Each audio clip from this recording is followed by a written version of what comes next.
A unos meses de que culmine la administración de Felipe Calderón Hinojosa al frente de la Presidencia de la República, la cifra de muertos por su estrategia de seguridad contra el crimen organizado podría llegar a los 100,000. Así lo dio a conocer María Rivera, coordinadora del Área de Seguridad y Justicia del Centro de Investigación para el Desarrollo AC. Pues digamos, a partir de que el INEGI hace unos días saca la cifra oficial de homicidios ocurridos durante el 2011, que además es de todo el sexenio, el año pues más violento en términos de homicidios, con pues más de 27,000 homicidios cometidos contra 2010, que tuvo alrededor de 25,500 homicidios, 25,700 por ahí. Pues bueno, estos son como digamos los últimos datos, y nada más con esos 2 años ya tenemos 50,000, entonces si le agregamos los que faltan, al día de hoy ya estamos muy cerca de llegar a los 90, más de 90,000 muertos durante el sexenio de Felipe Calderón.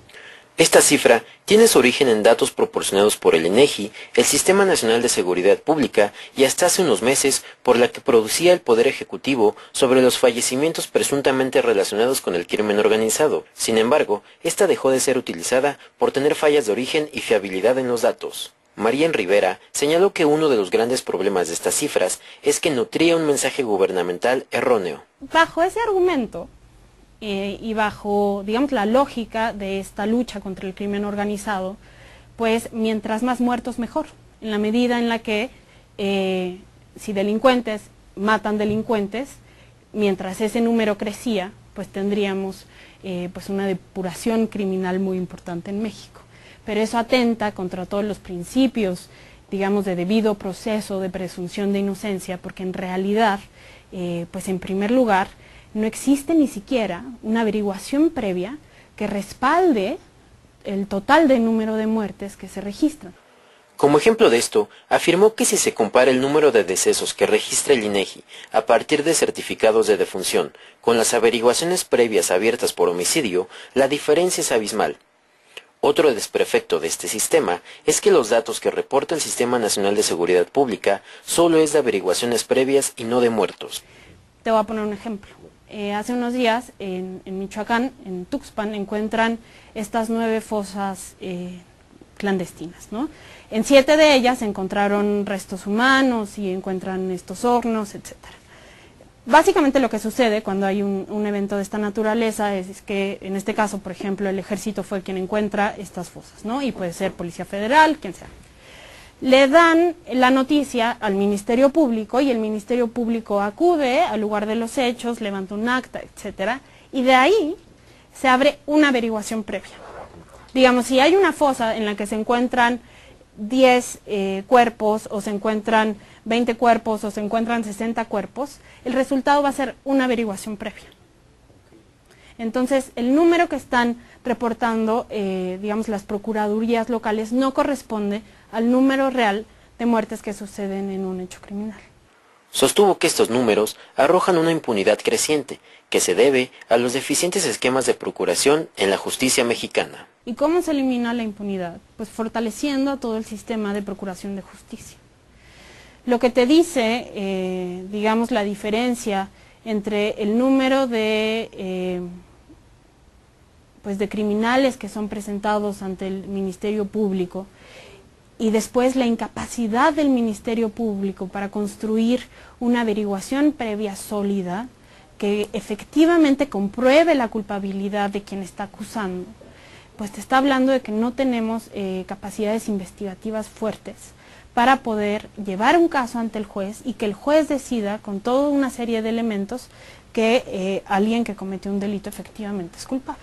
Otra cifra alarmante que dejará la administración de Felipe Calderón Hinojosa es la de desaparecidos, casos que son documentados por organizaciones de derechos humanos. Mira, a pesar de que no existen registros oficiales, existen, digamos, sobre todo quienes están documentando este tipo de números son los centros, digamos, locales de derechos humanos. Ellos son los que han hecho la labor más importante en México de registrar no solamente desplazados, sino también desaparecidos, ¿no? y pues bueno, las cifras, digamos, por lo menos de desaparecidos, de acuerdo con el último reporte de la ONU, pues ya eran más de 300,000, ¿no? Más de 300,000 desaparecidos. A través de los datos del INEGI, Marín Rivera también dio a conocer que Chihuahua fue la entidad más violenta de este año, seguida del Estado de México, aunque se dijo más preocupada por la movilidad del fenómeno frente a las acometidas del gobierno federal. También, como observamos en Michoacán, a pesar de que unos años se registren menos homicidios que otros, lo que nos preocupa, lo que verdaderamente debe preocuparnos es que a pesar de todos los esfuerzos institucionales que se han hecho para atacar el problema, de todos los elementos, digamos, militares y policíacos que han ido a esa zona, una vez que se van, el problema regresa. Entonces no estamos atacando el problema de fondo.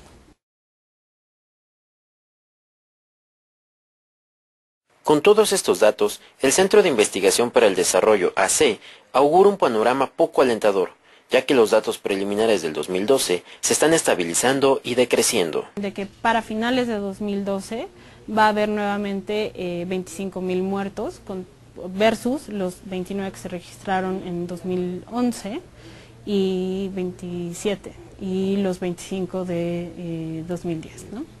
Entonces, si bien el fenómeno se está estabilizando y podemos hablar de que existe una tendencia a la baja, pues digamos, no estamos en la mejor situación aún.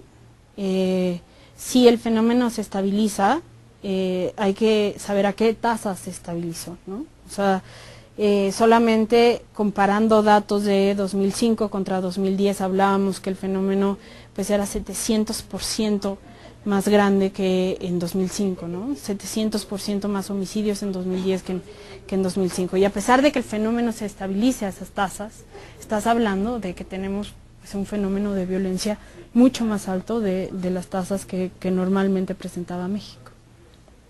Por último, reiteró que las cifras del gobierno no están respaldadas por una averiguación previa y se prestan a la duplicidad de información. En la cámara, Cristian Jiménez informó para Terra David Martínez.